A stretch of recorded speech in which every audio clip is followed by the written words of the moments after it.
not super warm in here. No. It's not super warm. I think it's right now about 65 in this house right now. Gone are the days when Frank McManus just lets his heat run. Now, he shuts it off during the day and overnight after getting his January gas bill from National Grid. The grand total was $731 For 1 month of heat. for 1 month of heat In a condo. in an 1,800 square foot condo. Wow. That's basically double what my car payment is, correct? What's fueling that $731 bill?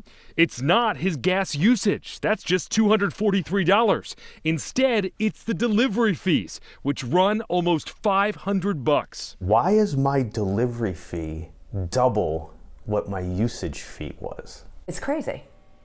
It's absolutely crazy. When Erica Megarian opened her January Eversource gas bill for $514, she was at a loss for words. It's her family's first winter in their Pembroke home, which is larger than their old house, and she knew would cost more to heat. No. But just like Frank, it's not the cost of gas. It's the delivery charge that's got her hot under the collar. We only had $179 of usage and $335 worth of fees. And I said, that's absolutely ridiculous. Why are our fees double what our actual usage is? Two different homes, two different towns, two different gas companies, but the same skyrocketing delivery fees, impacting gas heating customers all across the state.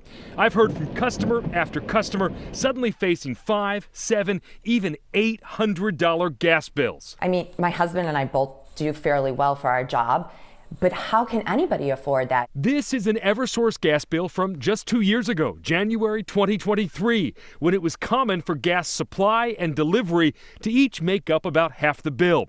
But in 2 years, the delivery charge exploded, rising anywhere from 30 to 38%.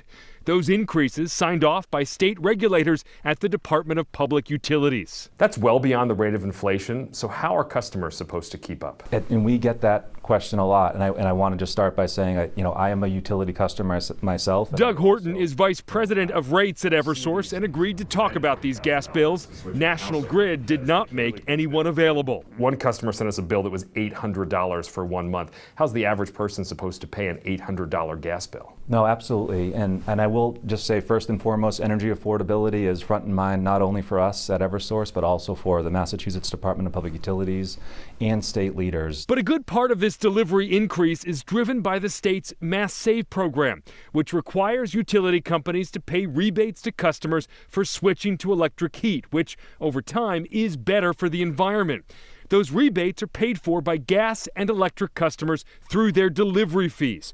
Mass Save is reauthorized every 3 years. The previous plan cost $4 billion, but the new plan, now getting underway, is $1 billion more, paid for with rate hikes. Did anyone stop and say, is this affordable for customers to pay? Absolutely. While that does come at a cost, the cost of doing nothing is greater, and that's really what we're seeing and why we're continuing to support those programs. Eversource also says some of the increase is going to make pipeline improvements, but it's the delivery charge that also includes a utility's profit.